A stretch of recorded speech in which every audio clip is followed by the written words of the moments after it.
Guys আমরা চলে আসলাম এখন নতুন রেসিপি নিয়ে আসতে হচ্ছে গরুর মাংস রেসিপি। দেখেন এখানে দারচিনি এলাচ তেজপাতা দিয়ে দিলাম,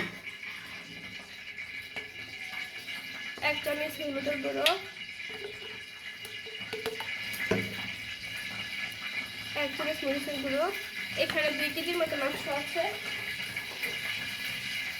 আদা বাটা 1.5 চামচ, রসুন বাটা 1 চামচ ফুল,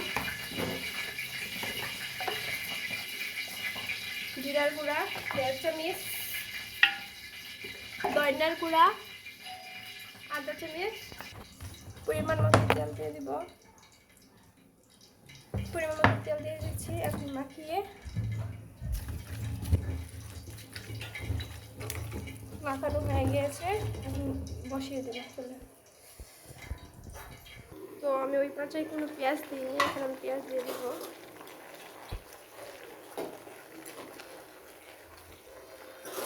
আর আজকে পেঁয়াজ ব্লেন্ড দিয়ে করছি।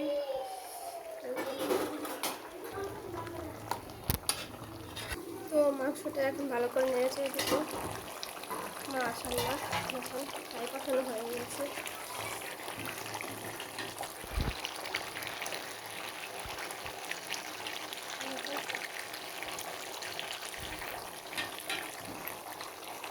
আর 2-3 মিনিট পরে ঝোল দিয়ে দিব।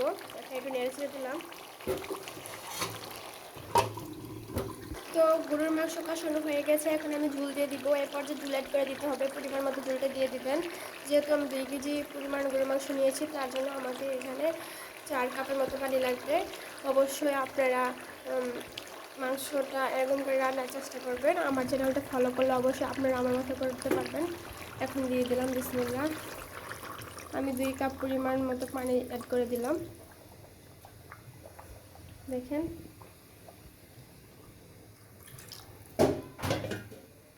আমার পানি অ্যাড করা হয়ে গেছে, এখন আমি ভালো করে নেড়ে ছেড়ে দেবো।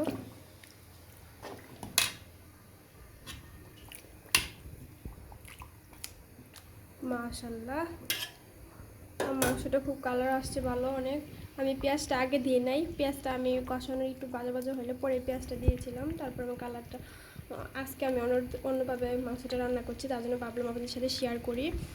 অবশ্যই আমার চ্যানেলটা ভালো লাগে অবশ্যই সাবস্ক্রাইব করে দেবেন, বেল আইকনে ক্লিক করবেন, কমেন্ট বক্সে জানিয়ে দেবেন কেমন হয়েছে। তো আমি এখন ডেকে দিব, ডেকে দিলাম আর 2-3 মিনিটের মতো।